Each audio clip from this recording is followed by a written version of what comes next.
Hello and welcome to the 2020 annual meeting for the Blowing Rock Art and History Museum. I'm Sandy Huff, Board President. I welcome our society members, patrons, and sponsors. I'd like to begin the meeting by thanking our past president of 3 years, Bo Henderson. Bo has been instrumental in Brahm's continued growth. His leadership led the museum board and staff to strengthen finances, record attendance growth, and advances in all areas where the museum is concerned. We thank him for his service and look forward to his continued support. I'd like to also thank our outgoing board members for their service to the museum and its board.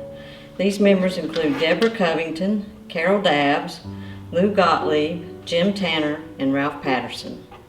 We also welcome our incoming board members, Sue Glenn, Miriam Kimsey, Eric Overcash, Marianne Poole, and Jean Wilkinson, who will be joining the continuing board members, Don Hubble, Lee Rockamora, Dean Hamrick, Teresa Kane, Joe Coyne, Nelson Crisp, Linda Gilliland, Jess Weirman, and Cindy Miller, all of which have worked hard this year in spite of being closed due to COVID, to advance and maintain the museum's growth and well-being. It has indeed been an unusual year dealing with the pandemic. I joke about being the pandemic prez, but the virus, as with all walks of life, has brought new challenges to the forefront.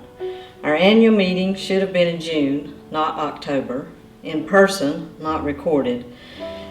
We should be reviewing the banner year that Brahm had, with record attendance, increased memberships at all levels, and record donations leading up to the gala event that kicked off the cone exhibit. Having said all that, and since it is so late in the year, we would like to highlight some of what has happened at Brahm and how our smart and talented staff here at the museum brought art and history out of the museum and into the living room.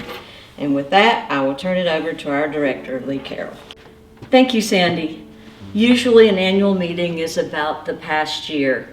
In the spring, we anticipated the opportunity to share all of our many successes and milestones for 2019, and what a year it was. And now, what a year this wasn't. Our annual report for 2019 is on our website, and I encourage you to review it. You will be proud of your museum, and thank goodness for that year. It brought us into this year in a strong position on every front. That strength has carried us through this unusual year. So what about this year? We are blessed with a staff team that pivoted immediately when the museum closed to the public. Their energy, talents, and creativity have carried us through. I would be remiss not to acknowledge them each individually. Mark Brackbill, Facilities Manager, Sharon Caldwell, Office Manager, Diana Cameron, Curator of Exhibitions and Collections Director, Steve Eichner, Visitor Services, Maggie Flanagan, Marketing Director, Jennifer Goranczyk, Education Center Director, Jasmine McFadden, Executive Assistant, Anna Claire Miller, Visitor Services, and Willard Watson, Programs and Outreach Director. Now we have a short video where they explain the many ways we have kept the museum vibrant even with our doors closed. I have often said this year that we aren't a closed museum, but we are in an active museum that has had a closed building. Hello, Willard Watson, Programs and Outreach Director at the Blowing Rock Art and History Museum here, and I'm here to tell you about some exciting things that have happened in 2020. So since March 16th, 2020, our doors were closed to the public due to COVID-19, but we weren't slouching. We were prioritizing our online virtual engagement through Brahm at Home, which is our new blog hosted on our brand new website. So if you go to blowingrockmuseum.org, you'll see this stylish, sleek new website that we rolled out during our COVID quarantine time, and then you'll see our blog Brahm at Home, which has amazing behind the scenes features, deep dives into our Curator's Corner. You can also explore our oral history archives, find some enriching art lessons, and then interviews with presenting artists in the exhibitions. So it's really an opportunity for us to share more content with you all while you're not able to be in the physical space. And now that the museum has reopened to the public, we're going to continue our Brahm at Home calendar because we just saw such amazing engagement around the world.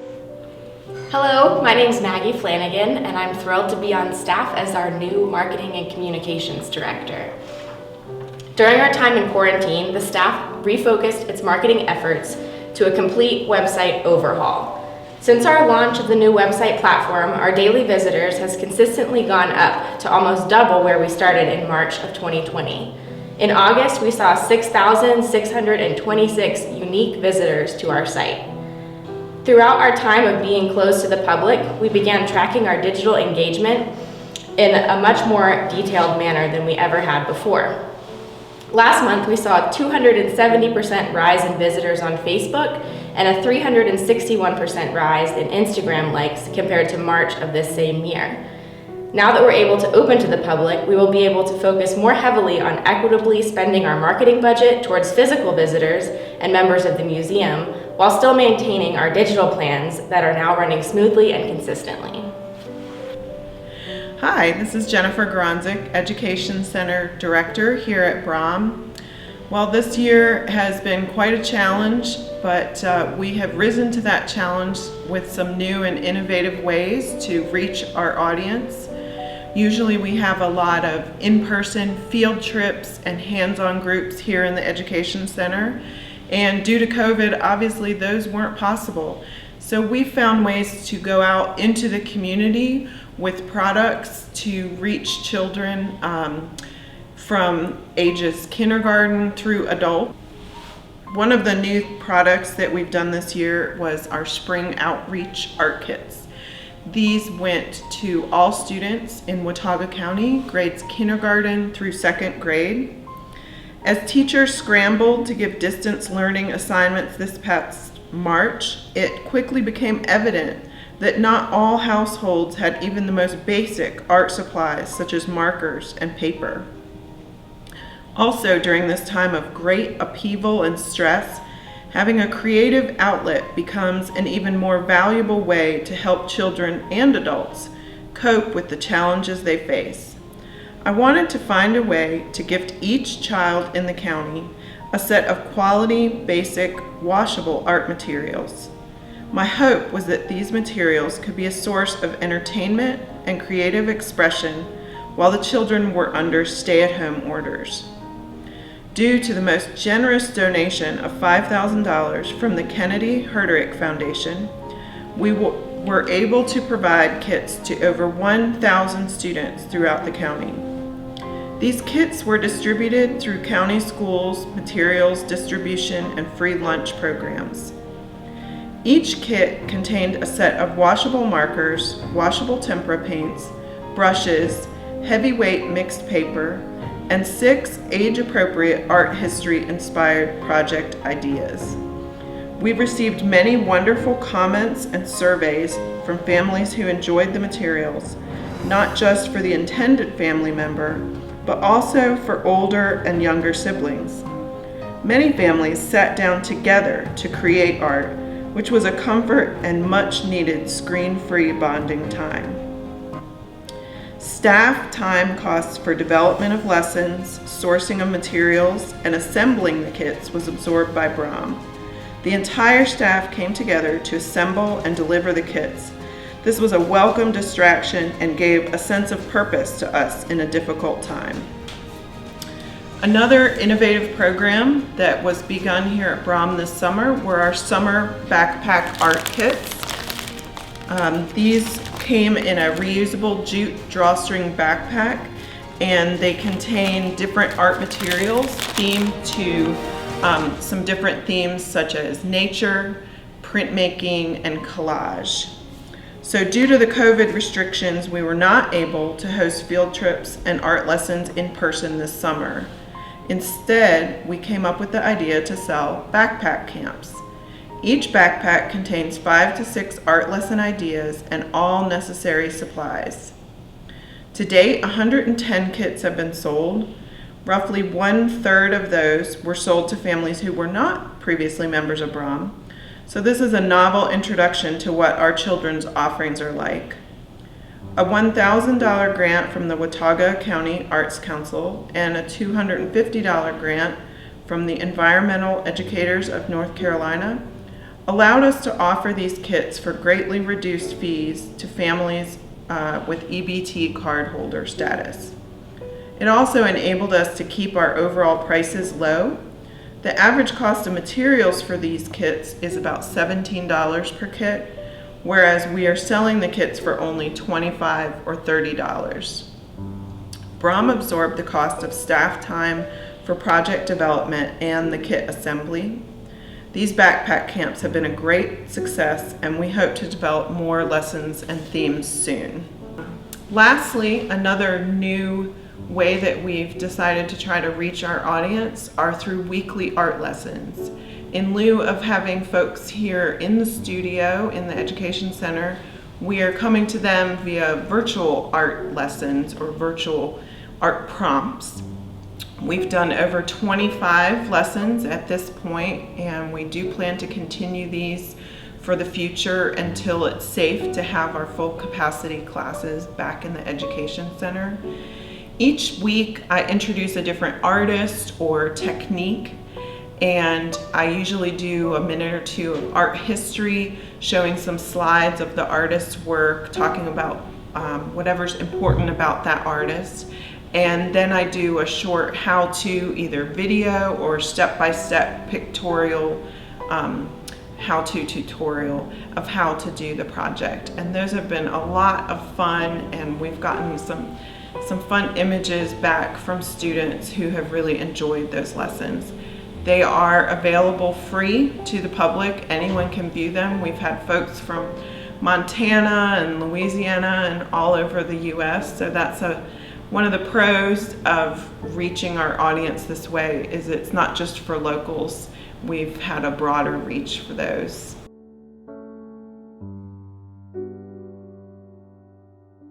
Um, 3 years ago, the Chamber of Commerce approached Lee Carroll, and she brought it to the membership committee at that time, that someone had suggested that a plein air or outdoor painting festival would be a good fit for an activity for Blowing Rock. And I said, that's a great idea, and I thought it was a perfect fit. And the whole idea of inviting artists who will want to paint outdoors, paint our beautiful area, get acquainted with this area for that purpose and in that way, and having the museum be the sponsor for that kind of an activity just seemed like such a perfect fit. The idea of Brom helping support the idea of creating art just seemed perfect. So the first year we got started, and things went well. Last year it was bigger and better, and then as we were approaching the planning for this year, we thought it was going to be just really an exciting year, and then we got hit with the pandemic. And that caused so many things to be rearranged and reconsidered and reorganized. But I have to hand it to Jennifer and the staff, who just really did an amazing job of coordinating the activities, making them safe, figuring out the logistics of how to handle people. And so this year, compared to last year, last year we had 41 registrants that were artists that registered for the event. This year we had 75. And we're really excited about that level of participation. It all went extremely well. And then we had it organized so that much of the remaining work could stay and be offered subsequently after the show for people who weren't able to do that, and we've offered it online. Last year we grossed like $19,000, a little over $19,000. This year we grossed $33,600 and some dollars. So, just really exciting uptick. Some of the sponsors who had been previously active because of the pandemic this year didn't get to participate to the level that they would like to. And so we think there's good information available and hope for next year. The way the wet paint sale works is that we receive like a commission for the sale of each of the works. That's an income producer for the museum, and did much better this year than it did last year. This year it was up 80% over last year for the net, even though we were having a pandemic. What was also interesting was we had some visitors here from other plein air painting events in other parts of the country that were here to see how we did it. And they were knocked out. They were just plain amazed and were taking notes like crazy about how well Jennifer and the gang coordinated this. So we're very, very proud of everything that got done. It's been such fun to participate in this event and see people that have been out in the field and seen the artists at work and gotten to talk with them, and then got to come in and see the work that they saw being made. And it's just been really fun to share that kind of experience with them. And it takes art to a whole different level when you have that kind of communication with the artist directly. And then also so many people, as part of this process, have been encouraged to look at themselves and think, well, maybe I could learn how to do that, and I need to explore that further perhaps.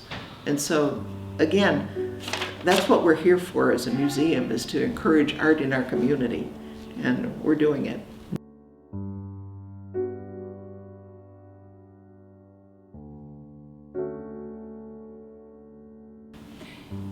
You will recall that our gala last year, the 2019 gala, was a brush with genius, which included a preview of the Modern Visions Modern Art Cone Sisters exhibit. It was a momentous exhibition that put our museum on the international map, and we are very proud of the way the gala celebrated that. As soon as that gala was over, our committee began planning for this year's gala.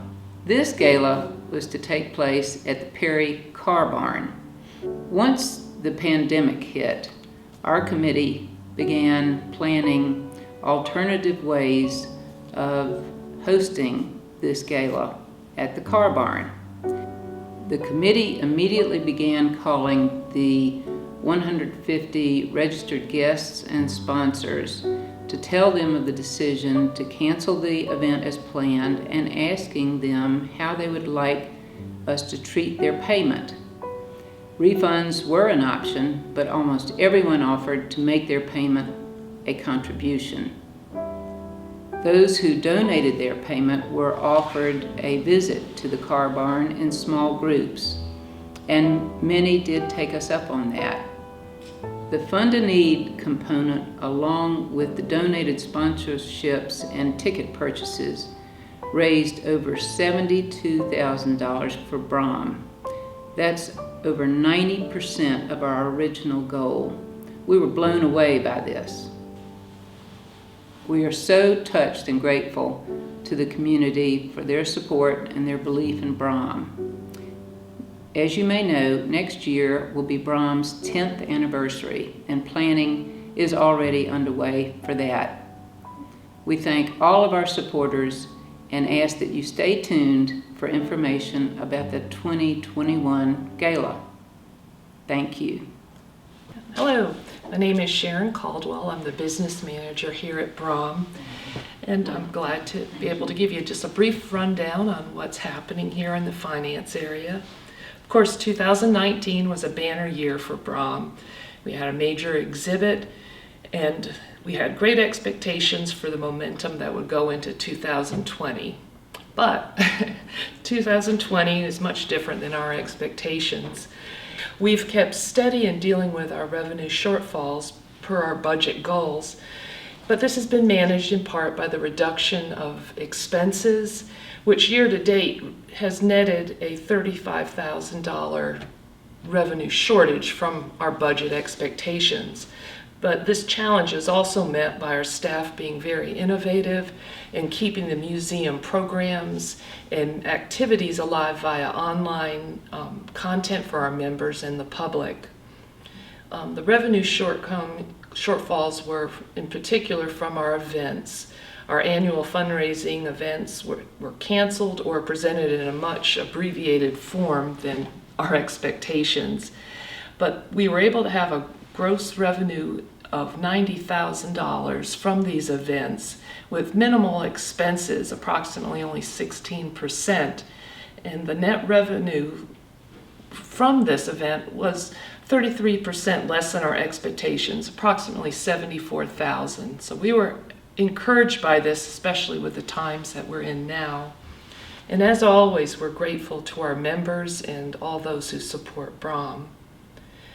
As to memberships, renewals, and new ones, there has been a decrease. It was below expectations for the first 2 quarters of the year. But I've noticed that here in especially September, we've seen an increase of renewals, even ones that had lapsed for a number of months, perhaps being due to the museum now being opened. And we look forward to this continuing this year and into the next. BROM has made use of applying for any grants available to us and funding programs. We did receive $78,000 in the Paycheck Protection Program funds, which is now in the forgiveness process. And these funds were really provided a coverage of about 61% of our gross projected revenue. And of course, that does not need to be paid back. We also qualified for an economic injury disaster loan and received $149,000, which we're keeping in reserve to see what happens in 2021. And just this month in October, we received the North Carolina Arts Council grant for organizational funds of $15,000, which also does not need to be paid back, and this will be used towards payroll. At this time, we haven't had to go into any of our reserve funds here at BROM, but we realize as we go into the slower season for activity that this could change. But as always, we're thankful for the support that we have from our members, our community friends, and we're encouraged as we look forward. If at any time you have questions or concerns about the finances of BROM, please feel free to call or email. And you can also look at our website. Our tax returns and annual audits are posted there for your review. In conclusion, I would like to thank everyone for caring about BROM, and we look forward to a new and better year ahead. Also, if anyone has any questions about today's meeting, please reach out to a board or staff member.